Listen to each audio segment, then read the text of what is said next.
Every single year in Pokemon, there are a handful of cards that are hiding in plain sight. Cards that should be way more expensive, but for some reason, the market hasn't woken up yet. And here's the crazy part. Some of these cards are priced the same as modern alt arts that were printed into infinity. Meanwhile, their older, rarer, historically important counterparts are sitting criminally cheap. So today, we're ranking the top 10 most undervalued Pokemon cards right now.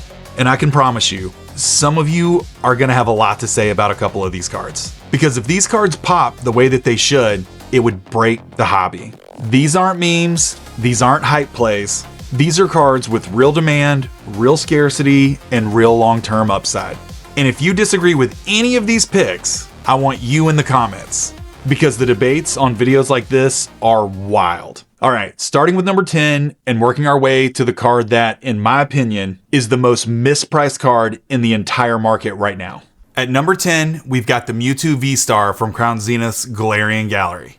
This Mewtwo is one of the most universally loved arts from the entire Sword and Shield era. And yet, it's trading around $160 raw after a 20% dip over the past month. Why I think it's undervalued? That reverse angle battle versus Charizard, instantly iconic. Also, I don't know if you've noticed, but Crown Zenith is aging extremely well. And this card is the face of the Galarian Gallery. Yet, it's still cheaper than many mid-tier modern alt arts. At $160, you're basically paying mid-tier EX full art prices for a card that will age like the Shining Legends Mewtwo GX. You know, the test tube Mewtwo, that one. So I think this Mewtwo is a long-term art and nostalgia hold. And even with last month's 20% dip, that looks more like an opportunity than a collapse. At number 9, we've got the Charizard V alt art from Brilliant Stars. This card is the most underpriced modern Charizard in the hobby. At $250 raw, it's cheaper than the Hidden Fates Charizard, the Rainbow Charizard from Burning Shadows, and many weaker Charizard variations. The Charizard versus Venusaur scene alone makes this a top 3 modern Charizard, and yet it's still priced like a mid-tier chase. I think this is modern Charizard exposure without Moonbreon level pricing. Strong set, strong art, undervalued positioning.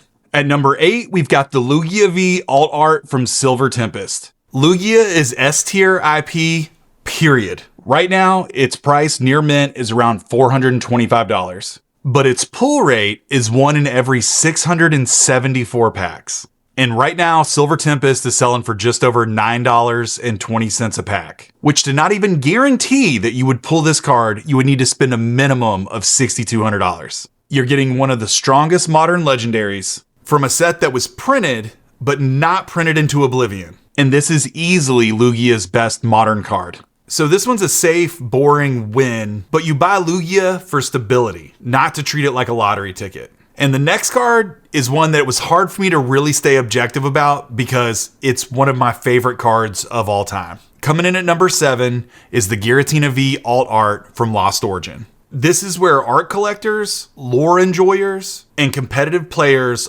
all overlap. Right now, this card is selling for between $580 and $600. And the hit rate for this card is 1 out of every 720 packs. And Lost Origin is currently selling for $11.70 a pack. So that means for this card to almost guarantee that you'll pull it, you're gonna have to spend a whopping $8,400. The Distortion World art, it's a masterpiece. And long-term collectors always migrate towards unique, weird, high-concept pieces. So I think as taste matures, that this card gets a big bump. This is a card where you're buying future art appreciation. Number 6 is gonna ruffle some feathers, but stay with me here because I wasn't sold on this one at first, but now that I've done the math, I am. So at number 6, I've got Umbreon VMAX from Evolving Skies, the Moonbreon.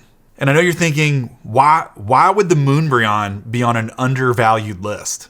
But again, stay with me here. Right now, this card raw is selling for just shy of $2,000. And its pull rate is 1 out of every 1,666 packs. That's the equivalent of 1 in 46 booster boxes. With booster packs of Evolving Skies selling for more than $30, people don't understand how insane that is. If you're buying booster packs of Evolving Skies for over $30 a piece, you're going to be spending more than $50,000 to guarantee this hit. And if you're a crazy person and you decide you want to do it through booster boxes, the booster boxes are selling for $2,300 a piece. So you'd spend more than $105,000 to guarantee this hit if you're pulling from only booster boxes, which you would have to be insane to do that.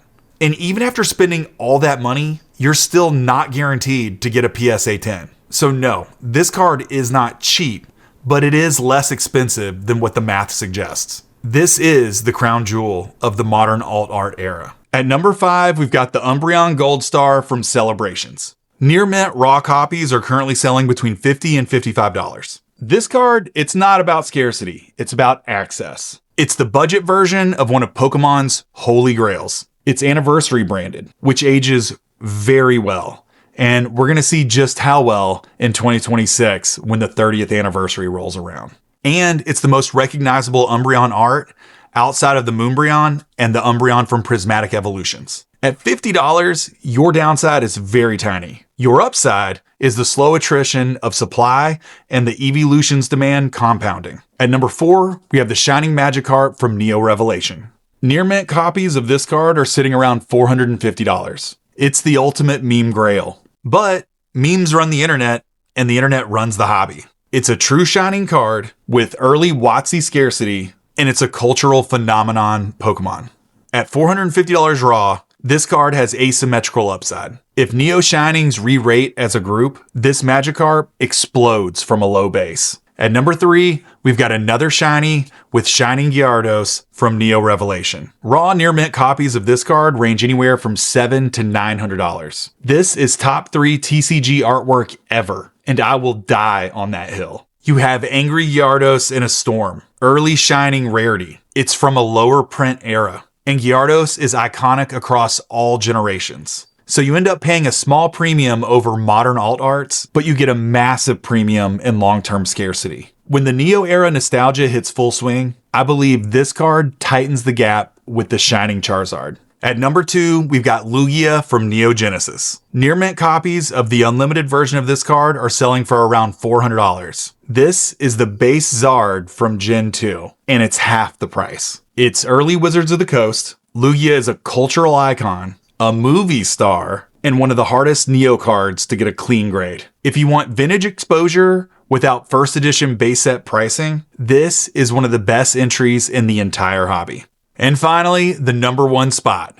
At number 1, I've got the Charizard EX from Fire Red and Leaf Green. This isn't just the most mispriced card, it's the most mispriced Charizard in the entire market. Near mint copies range anywhere from $500 to $800, so there's a big swing in price. But this card in a PSA 10 is selling between $12,000 and $15,000. It's absurd. The PSA population of this card is microscopic compared to modern Charizards. This is early 2000s scarcity. This is Kanto nostalgia at maximum potency. And this is a Charizard that can never be reprinted in anything resembling its original form. So why do I have it at the number 1 spot? It's one of the earliest modern feeling grails. The scarcity for this EX era is real. And modern Charizards with huge pops cost almost the same. If this card ever re-rates to where math says it should be, the upside is enormous. All right, that's my top 10 undervalued cards right now.